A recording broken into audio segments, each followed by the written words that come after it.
Several years ago, I interviewed 6 women with disabilities as part of an article that I was writing for a women's community platform. So I really wanted to understand what was their experience with a facet of life that we engage with every day. That is fashion, style, clothing, and the entire retail experience. One of the young women I spoke to was Divya Sharma, a multifaceted person who lives with visual impairment. And she told me something that has stayed with me since then. She said, Meryl, there is almost zero enthusiasm among designers and brands to dress up with women with disabilities. But she also added, we women with disabilities desire to wear attractive, elegant, and beautiful dresses. The article was titled, I'm Sexy and I Know It, just like the song. And you can just Google it along with my name, Meryl Denise. I'm excited to share that Divya Sharma is joining me today for a conversation where we are going to talk a little bit about her life journey of living in an inaccessible world and how has she built emotional, physical, and financial well-being for herself despite all the odds. So hold on for a second as I get her into the frame. She should be in a few seconds. Just a minute. Great to see all of you here. Hang on as I get Divya Sharma into the frame. Oh, Hello. there we have Divya. Hi, Divya. How are you? Welcome today. Hi, Meryl. I'm good. How are you? I am doing very good, and I'm so excited to reconnect with you Same and here, have this same here. conversation. Yeah. So, to begin with, Divya, I would love to invite you to just tell me a little bit about where you're based and what you do professionally, and also some of your special interests. Meryl, I am based in Punjab. There is a place called Naya Nangal. So that's my hometown, and I live there. So, a little bit about myself. I have been doing, my work from home, from my hometown, and I did my studies there. And I have been working from there as remote working, work from home. So, Nangal is the place where I studied, and from where I have been doing all the things, whether it's advocacy for persons with disabilities or any other thing. So, I'm based in Nangal. Yeah. All right. And tell us a little bit about yourself professionally and some of the other really interesting things that you do as well. Okay, so Meryl, by profession, I'm a corporate writer and I have been in this field for more than 7 years now. But by passion, I'm a disability activist, a motivational speaker, a blue belt in karate, an RG and content manager of an online radio station. Also, I have been doing sensitizing sessions for persons with disabilities to make this world more inclusive. So these are a few things that I have been doing, dedicatedly and passionately. Yeah. Wonderful.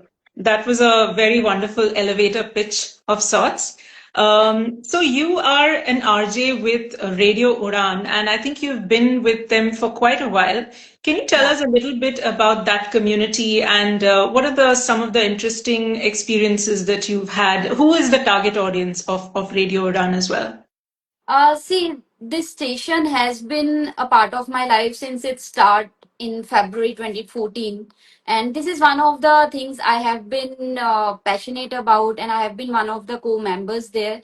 So if you talk about just the station has the target audience of persons with disabilities only.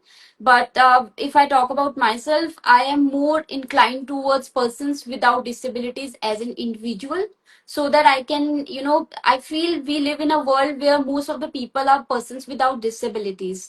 So if people without disabilities don't understand the ways people with disabilities work, visually challenged people work, then we can't make this world inclusive.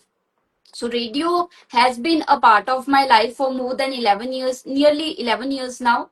and there I have been doing educational shows to ensure that persons with vision impairment can work on their vocabulary and the similar things. So that specific station has been for persons with disabilities, and as an individual I believe that we have to be more focused towards people without disabilities as well. Yeah.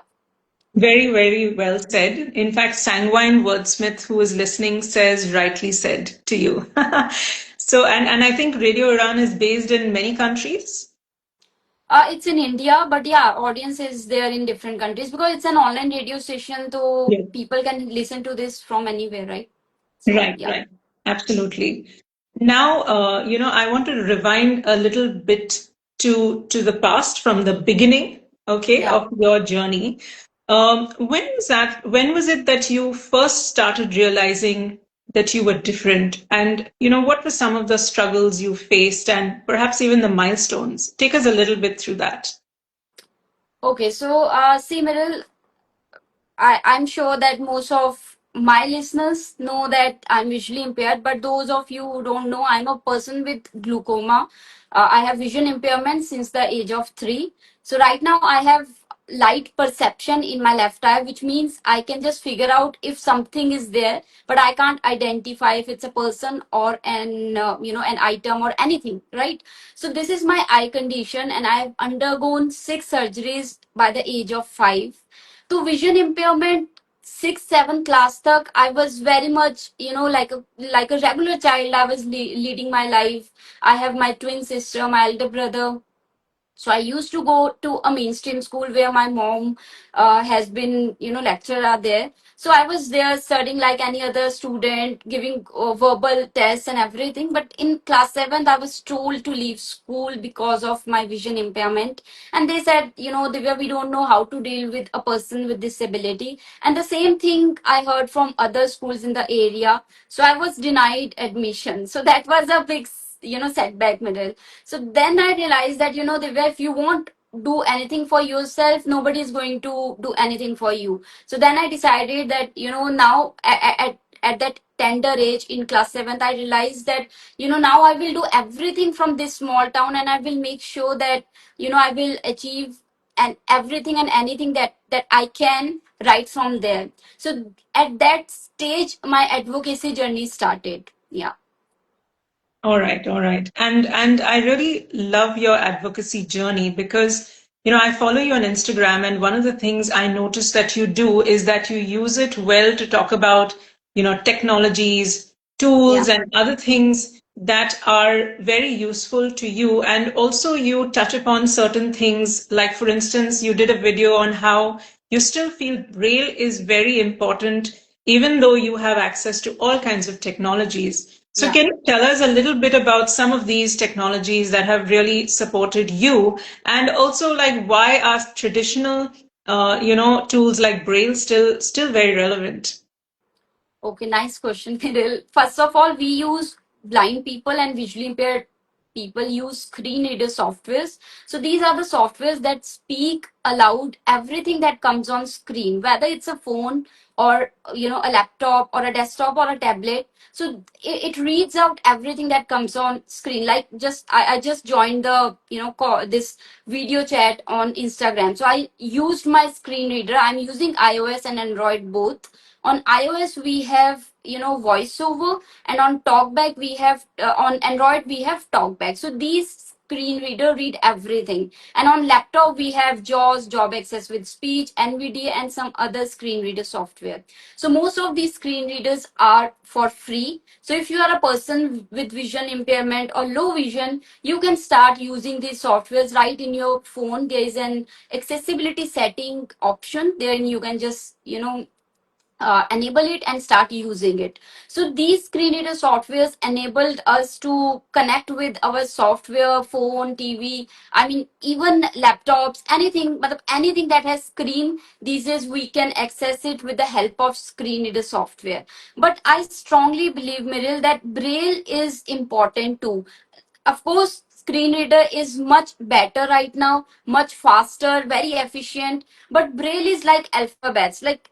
Like if you talk about a child or a toddler, you will first teach him or her alphabets, right? You will not just jump onto words or sentences. In the same way, for a person with vision impairment, it's important that they know the basics, that is braille, and then braille, after that they can just switch to screen reader. Moreover, there are some instances when braille comes very handy. For example, the video you are mentioning, Meryl, there I explained how when we are in elevators, when we are in elevators in residential commercial places, we can just touch the buttons there which have labels, braille labels, and we can just, go to the floor we want to go, and we can just figure out, which floor it is, and etc.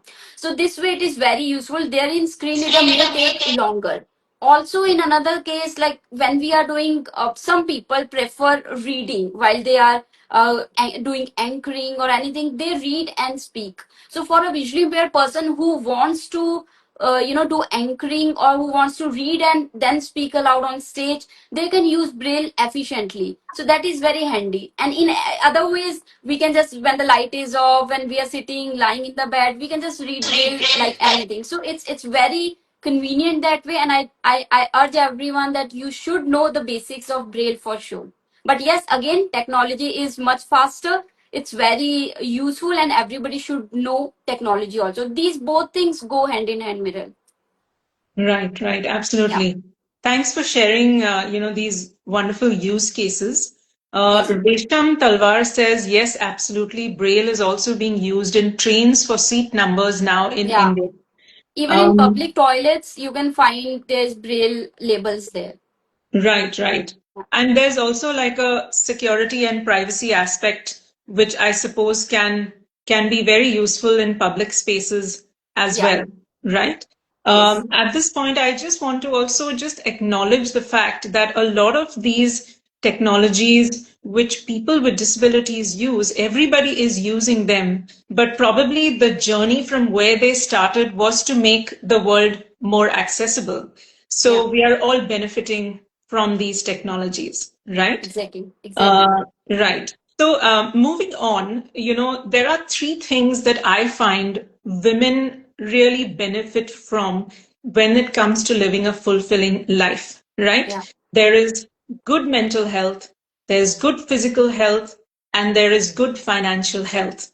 And Yes. I want to, break down the next part of the conversation into these three elements. I was watching your TEDx talk, which Yes. you gave at a university, Yeah. and you mentioned a couple of things that really stuck with me. One of them is that sometimes when you go to a gathering, it is very upsetting when people come and ask your parents what will Divya True. drink rather Yeah. than ask you directly, right? And in Yes. another instance, you spoke about this gentleman who was trying to ascertain whether you truly have a visual impairment because you are so accomplished. Now, Yeah. and then eventually you stumbled because of some of his tricks to uncover Yeah. this theory of his, right? I True. mean, all of it could probably it is a part of the human prejudice and human nature to have it, but I know that it can take an emotional toll, right? Yeah. And mental health is so important. I want to know what is your experience of building mental health for yourself, and what do you generally observe on how others can also build it? Similar, if I say that I don't have mental, I don't feel stressed or I don't feel negative, that would be wrong, because there are times when being a human being, you feel low. But the point is how soon you bounce back and how soon you just turn your negative thought or moment into positive things. So, in the world where people are focusing on mental health now, these days the trend of mental health is rising.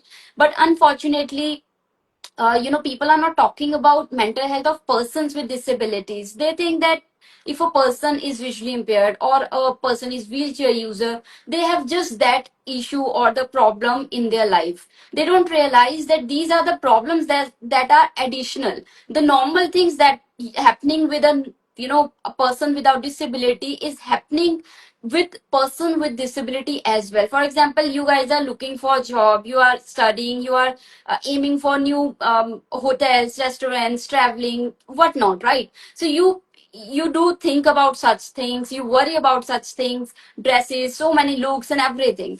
all these things does matter to us, these things matter to us, but people think that persons with disabilities are just circling around their disability. It is high time that a person should know that this is just a part of our life. It is not we, it is not the way, it is not XYZ, right? So mental health is very important for anybody with or without disability. For me, I sometimes feel stressed, of course, for different things, not because of my disability, but specifically sometimes when disability bothers me is when I try to use an application which was accessible the other day, and today if I just open it, it's inaccessible. Then I have to call somebody or rely on somebody else. For example, I won't name the applications, but there are food applications everybody's aware of. So some days they are accessible, and the other day some updates come and they go out of, they get inaccessible. I don't understand why accessibility is an afterthought. Why can't just we think of right from the beginning so that it is an integral part of any application or a platform? So these things take a toll on my mental health. Then sometimes I want to go out and I have to wait for somebody, they will be around and then I can go. So sometimes these things create negativity or stress. Then there are instances when I'm working corporately or otherwise scrolling through websites, the websites are not accessible. Then also sometimes it makes me feel uncomfortable. Yes, I do write to their CEOs, HR, and everything. I do write personally to them ki, you have millions of persons with vision impairment who are using your platform. Why can't you just make it accessible? So these are the things, Mirror, that most of the times bother me and my mental health. But yes, I do make efforts to ensure that my mental health in proper shape. I listen to some music, I play music instruments to just calm down or to just unwind. Then I do some sort of journaling and exercise for sure. So these are a few things. And of course my pet dog, so he is a source of positivity. Whenever I pet him, I just feel better. So yes, I'm taking care of my mental health, and I think everybody should pay attention to their mental health. Yeah. Right. At this point, I want to say that Divya is a wonderful musician. She plays the guitar, and I also listen to her some of her videos online, and I enjoy that because even I play the keyboard and I sing, and it is a very Lovely. uplifting thing, right? And yeah, her dog's name is Magic. Yeah, right. A Yes, beagle. I love to see your photographs with your dog, your videos. And I often see him in these videos which you post of yourself Yeah. exercising. I know that physical exercise for you is a very important thing. Yes. Can you tell me a bit more about, what has that journey been of getting physically fit, and what are the different things you do, to keep yourself physically agile? Okay, so see, if I talk about 15 years back, I always wanted, mobility is one area which I may not be acing at. I will never want to go alone in streets, busy streets, or go, the railway stations alone with my white cane. So I think at that time I thought, I should know some sort of self defense. So I started doing self defense. I looked for so many coaches, trainers. It took me 4 5 years to find a coach. So by then I used to go on long walks with my mom. My mom has been going for walks in the morning. If I just remember when I was 6 7 years old, since then I've been seeing her going for long walks. So I used to accompany her for walks. So that developed me, that developed in me an interest towards some walk. Then later on, I started thinking about self defense. I ventured into self defense, started doing some, regular exercises. Then coach came. I learned some karate tricks. Then we can't fight. Being person with disabilities, we can't just fight in karate, but we can aim for belts. So we used to do syllabus and we used to go for the test. And I cleared test and I received 5 belts so far. The latest one, blue belt.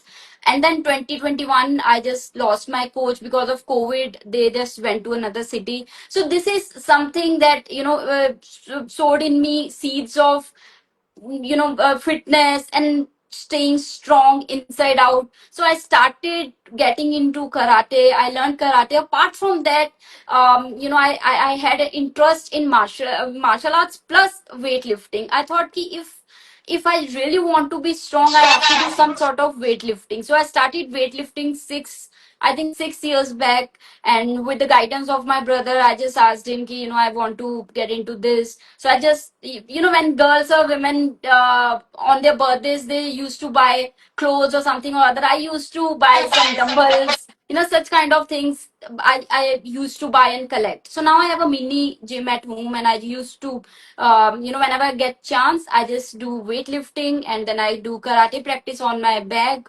punching bag. I do cardio also for better heart health.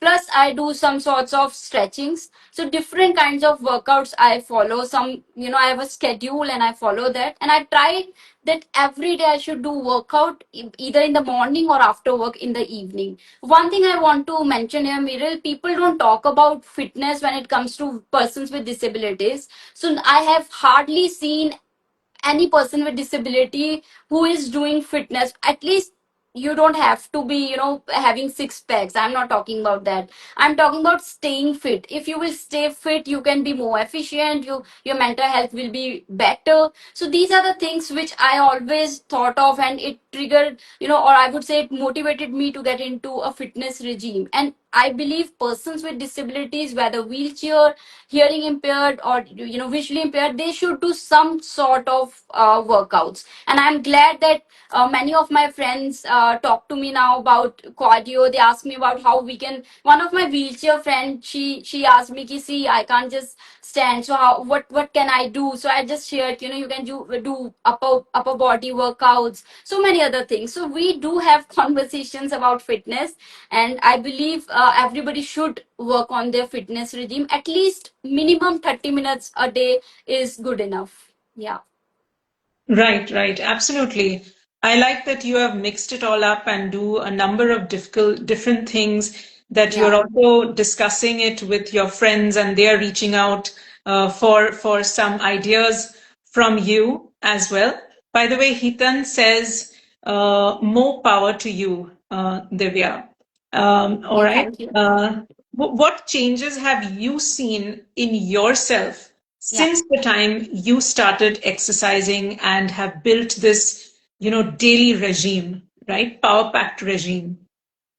Apart from bruises and wounds, uh, see, initially I will be frank that initially I used to get wounded, or some or the other, because I was sometimes, that you have kept your dumbbells there, stuff there, but sometimes you just forget, you are not focused, and you get just hurt. Okay, so there were some instances like these, but with time, practice, and after getting so many pains and gains, I feel I have become a more disciplined person. I think fitness can, one thing for sure fitness can do to you is it makes you disciplined. Okay, so discipline comes when you just start doing workouts. And there are funny instances. Some persons, I won't name them, but they asked me once, Divya, you can't see yourself in the mirror, then what's the point of doing workout? Generally people have a tendency that they just look at themselves in the mirror and they feel, okay, we have got this six packs or etc other things. So I just said, I just feel more efficient, I feel more light, I feel more, I think there's some kind of happiness that comes when I do workout. So my answer to them is generally this. And one change that has come along with this workout regime is I feel strong. I think if there comes any situation, though there should not come any situation, but we should prepare always, right? So I feel I do know at least some techniques or some strength I have, which can make me, or make me feel a little more confident about the situation. So I think confidence comes or gets even better when you do some sort of workout. Plus your posture, so many other things, pains go away. And after sitting for 7-8 hours working on your computer, you can get that back pain and neck pain. So these things I hardly experience because I follow a workout regime. So I think it is playing a critical role in my life. as a person with vision impairment, and otherwise also as a human being. Thanks for sharing that. Yeah, Margi Sastry, who is listening, says, love your spirit and ability to find joy. Thanks, Margi, for tuning in. I completely agree with you that yeah, it has so many multiple benefits staying fit, right? And as yeah, to this thing that people say that, okay, you can't see yourself in the mirror. I think it comes from this place where we associate fitness with weight loss and looks, but it exactly. is much deeper than that. You are giving your body a chance to heal itself from all the problems you face, right? Whether it's back Yes, pain or whether it's any other sort of aches. And as you say, there's no gain without pain. So yeah, true. it's wonderful and great that you have been on this journey, right? Yeah, I want to now come to the third pillar, okay, a very important pillar, which is financial well-being. There yeah, are many ways to achieve that, right? There's education, then there is employment, then there's career growth, then there are also other skills like saving and investing and also spending smartly for yourself. yeah. It is a big topic in the world today, especially for women, because it gives you power of choice and it gives you security and stability, right? Yeah. What has that journey been for you? Is it something you think about and have been sort of working on as well? See, financial independence has always been on my mind. When I was a student, I remember first 500 I earned when I was, I think, in class 10th. I mean, obviously, I was doing correspondently at time because I was told to leave school. But at that time, there were schools in my area who used to do 15th August program, 26th January program. So they used to call me, can you just play harmonium with our national anthem or the bhajan or something.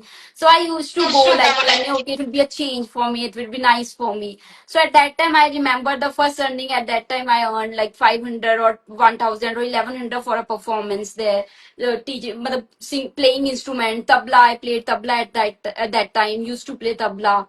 Okay, so that was the initial stage. Then I did my studies and everything. But I remember while I was doing my post graduation at that time also I used to take very minimal projects where I used to work apart from my studies. I used to even teach English to people, like especially persons with disabilities and sometimes people without disabilities as well. So at that time also I used to on like just pocket money kind of thing. Okay, so that was always been in on my mind. And lately, then after my post graduation, I had to choose, which line I should go for. After post graduation, I ventured into corporate writing.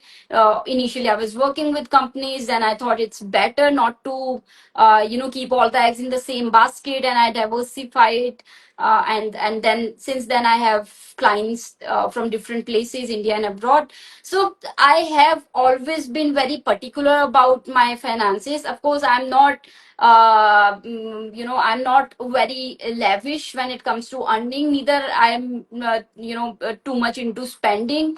I'm very disciplined with my income and expenditure. Also, I'm very comfortable and very determined towards sips. I do sips, of course. I'm not too friendly with stocks, and I never want to venture into there. It's a personal choice. But yes, sips I have been doing for more than, I think, 7 8 years now. I remember how I just explored different platforms. They were inaccessible back then. In, I think, 2018 or 19 I started. So at that time I got to know that there is an application called, if I may say, there was an application Grow. At that time it started. It was accessible for me. So I just started venturing. I experimented, myself only. I didn't get any guidance there. So I just thought, being a person with vision impairment, I have to take control of my income, no matter it's 1 rupee or 1 lakh. You have to take care of it. So I just, with God's grace, digitalization helped me in a big way. Because if we talk about traditional ways, everybody has to go to the bank, fill the forms, and so many other things. But by 2018 to 19, these things were eliminated to much extent. So I just started exploring the different banks, their accessibility, their application, their website accessibility, and then this investment grow application. So thankfully this application was accessible, and since then I'm doing some nominal kind of sips to stay in the proper financial rhythm. So my answer to your question would be I'm very specific towards my savings, and I believe in disciplined financial growth. Yeah. That's fantastic. Some words that you use, buzzwords. One is diversification, the other is disciplined saving. And as you mentioned, SIPs, which is systematic investment plan. I Yeah. suppose you invest in mutual funds, right? That is a Yes. really good tool for any earning person to consistently save and, make your money work for you. The way you work for the money works for you, right? And I also Yeah. want to commend you on, going down that route of figuring out what is accessible and how to crack this, right? So, shout out to the Grow app for being accessible. Yeah. For you in this world, in this inaccessible world, according to you, what are the most accessible platforms that have really helped you? Would you like to give a shout out? I would love to, but unfortunately, as I mentioned in the beginning of my this conversation, see, accessibility should not be afterthought. But what happens is when people make a buzz, they make a noise that things are not accessible, then only applications and websites start thinking about making them accessible. For example, okay, I will name it. If you talk about Zomato, Swiggy, right? So these applications are accessible. Then after 6 months you will find that they get updated. People like you, who can people without disabilities, they enjoy it. Ki, okay, sub update has come, now it will be more exciting, more features, more virtuals. But people like me with a disability, specifically visually impaired, we think, oh god, now it's update, now accessibility will again go for a toss. Then again we have to write them. There are so many people who are advocating for, they're writing, they're even filing case against companies. So these are it's an ongoing process. If I say Meryl, this application right now, if I talk about HDFC, okay, if I say ki, yeah, this is accessible, but Yeah. I think 5 months or 6 months ago, I was just trying to check my account and it was inaccessible. I couldn't even fill the password, and then I couldn't scroll through the accounts. So that is a tragedy. Sometimes it's accessible, sometimes it's not accessible. So that is something that is constant, unfortunately. So it's always sometimes accessible, sometimes inaccessible because of the updates. However, it's mandatory worldwide that companies have to ensure that they are accessible. But on paper, they sometimes just skip this thing altogether. Yeah. Yes, I think basically they need to adopt this philosophy of universal design, right? And keep it Yes. really Yes. consistent. Yeah. Universal design means you create a product or a service or a system which is accessible to every sort of individual, and it follows like basic principles. I think there's a lot more education and awareness needed, and businesses must realize is that if they make accessible products, it is a great way for them to improve their bottom line while also serving a very diverse audience, right? So Actually, thanks they are for losing out on millions of exactly. persons with Yes, disabilities. absolutely. And people with disabilities are earning, they are spending, they are part of the retail economy, they are paying taxes. So why Yeah. not, right? They have to Yes. be, their needs have to be served. So you brought up a very important aspect where, update is a good thing for everybody, but then you're wondering, what does the update mean for me, Yeah. right? Yes. So companies do listen in, and not just companies, but also public sector and all other entities that create products, services, and ecosystems. Make sure your updates, enable accessibility. But Miral, here Yeah. I want to make a point. There is something that's going on. It's inclusive tokenism. It's all over the place. Like, if I may say, there are companies. If I talk about specifically corporate sector, companies are hiring persons with disabilities. Okay, so just it's like inclusive tokenism, because for showing sake, they are on paper, they are employing them, and after a few months they are just dropping them off. Okay, okay, this is the issue, this is the issue. Or sometimes what they are for CSR purposes, they just hire persons with disabilities, or in some other cases they hire with persons with disabilities, just just to show that they are diversity company, but they are hardly working to make the environment and the culture and the mindset of the other employees inclusive, I may say. So this is something that many of my fellow persons with disabilities are experiencing, that they are working, but the culture is not that friendly, and in some instances they are not even getting proper tools. So these are also things that are all over the place, and we have to think over it, because inclusive tokenism is not really a good thing. You're just doing it for saying sake, and in actual sense it is not really happening to much extent. Right. And I think it's very important to call it out, right? Yes. Inclusive tokenism is not at all healthy for any culture, and Yeah. it definitely does not, improve the experience either of a person with disability or even the others within the company as well. So I'm glad you sort of brought it up and you called it out in a But way. having said so, Miril, Yeah. I would also tell persons with disabilities that they also have to be ready. They have to be honed. Their skills should be honed, and they should be well informed, well skilled. It's not just like the employers have to do all the things. You also have to be ready. When you get a chance, you have to prove yourself. It's not, there should not be inclusive tokenism. Also, there should not be charity thing. So everybody should, on the basis of pure skills, companies should hire, and people should become so capable with or without disabilities that they can be hired. So it's also another side which people often misunderstand, or they just don't think about that. Yes. No, absolutely. I completely agree with you. And also, like, I feel, even if the environment around you is inaccessible, it is prejudiced, you have to invest in yourself, right? Yes. You can't leave it to others to support you. And there has to be some authenticity in that journey, right? Yeah. So these are good values that you speak of as well. Um, we are almost out of time. I just wanted to bring up one more thing which sort of struck me when you gave your TEDx talk, Yeah. right? You mentioned when growing up that as a child, you often felt that you weren't like there were a lot of invitations that you never received, whether Yeah. it was to go to, you know, parties and other things that children are part of, right? Yeah. Yes.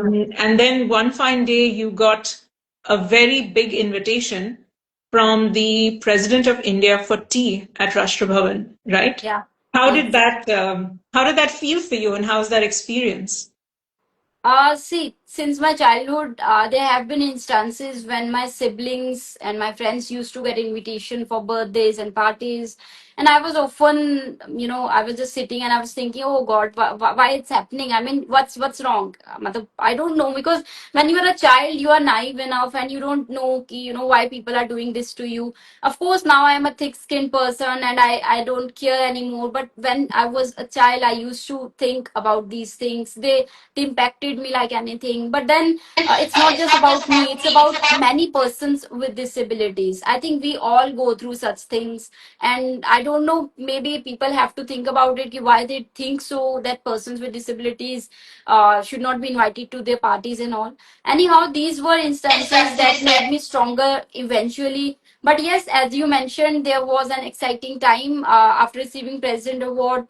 After that, in I think January, on 26th January, I was invited by President Ma'am, President of India, Madam Draupadi Murmu, to President House for tea with Mr. Modi and President Ma'am, and it was a very nice experience. And it was like I mean, sometimes it's not about comparing with other people. It's about thinking about yourself and thinking what you are doing for yourself. So at that time, I realized, ki, okay, first time I receiving an invitation, which is written, specifically written Miss Vidya Sharma. So that was very motivating also, and that was very like kind of I would say satisfying. Ki, okay, I may not have received many invitation in the past, but yeah, this is something special, and I just framed it and kept it in my house. So yeah, that was a great experience, and I believe if you or any other person has a person with disability in your circle, please don't hesitate to invite to your birthday parties and other events, because these things impact leave an impact on their mind, and it's of course it's not a good practice to keep them away. Yeah. Yes, absolutely. Thanks for sharing that. I mean, I also just want to share something. I've come to the conclusion that when we grow up, we attend segregated schools. You Yeah. have separate schools for children with disabilities. So that segregation, others, others, everybody, right? So I know that a lot of people feel so awkward to interact with a person with a disability, but someday, perhaps when we all come together in the same school system, things No, will no, I want to make organically a benefit. point here. Middle, there are mainstream schools out there, and many persons with disabilities are going to mainstream schools. There are organizations that make arrangements that persons with disabilities are going to mainstreams. These days, this trend is very high, and but unfortunately, in rural areas or the other areas, still mainstream schools are there. Sometimes private schools tell you, "Ki, okay, you can come and sit," but the infrastructure is not such that you can just go sit there and use the technology. You just sit, time pass, and come back. So that is also an unfortunate part. Unless the infrastructure is good enough, it's not really of great use to Yes, go to a mainstream school being a person with disability, because you may not get those resources that you can interact or you can study productively. Also, I yes, want to mention that there are a few very good lavish schools. They are taking care of infrastructure and everything, but as a whole it's not happening right now. Also, I, as a personal choice, I think kids with disabilities should not go to a special school. This is my personal. I know I may experience, will get some criticism for this, but it's my personal choice and personal belief that eventually you have to live in a world where all sorts of persons are there with without disabilities. So why not just start interacting with persons without disabilities right from your childhood? But for that, the society and the education system has to come forward and create such an environment and infrastructure that everybody or anybody can be a part of a mainstream school and college and university. Yeah. absolutely. That's what I was actually saying, that we don't have Yes. integrated schools, and that's where the othering begins right from childhood. But Yeah. if you have integrated schools, then everybody competes equally as well, right? Yeah. Because you are together, you get comfortable with each other, and you get to compete as well, right? But Miril, So, yeah. there is a child, 6-year-old child in my hometown. They Mhm. often visit me for some guidance. So her father was telling me, ki, the school, private school said, ki, okay, you can send your child to the school, and she is very bright. Okay, but the unfortunate part is Yeah. kids without disabilities are not talking to her. She's just sitting in the corner. The entire day she's sitting and she's coming back home. Neither teachers nor kids, nobody is interacting with her, and there's they are not the teachers are not making extra efforts to slow down or after class just guide her so that she can type on her laptop. So these are also things which have to be worked upon. Like the Yes. faculty members should be sensitive enough, plus they should be informed that okay, these are the things and this is how you have to deal with it. So I think it's a both way process. People with disabilities and without disabilities have to come forward to talk about such things. Unless we talk about it publicly, we can't do anything about this. Yes, absolutely. And platforms like these also create that awareness, right? Yes, yes, And it is a kind of a personal awareness, right? yes. Unless you are in the situation, you don't fully really understand that lived experience, right? Yeah. So thank you so much for voicing all the things that you are working towards, and also all the best to you in Thank this you. life journey to keep conquering new milestones, and hopefully as we progress, we will see more accessibility in all areas of life, which is, education and careers and work and travel and, friendships and dating and, everything, right? The whole, Yes, the whole, true. the whole shebang, right? So, all the best to you, Divya, and thanks so much for joining me once again for this conversation. Looking Thank you so forward much, to Miguel. staying in touch and, seeing your journey as you progress. Yes. Thank you. Thank you so much, Miguel. Thank you. All right. Bye bye. Have a good day. And thanks to the audience for joining in as well. Okay.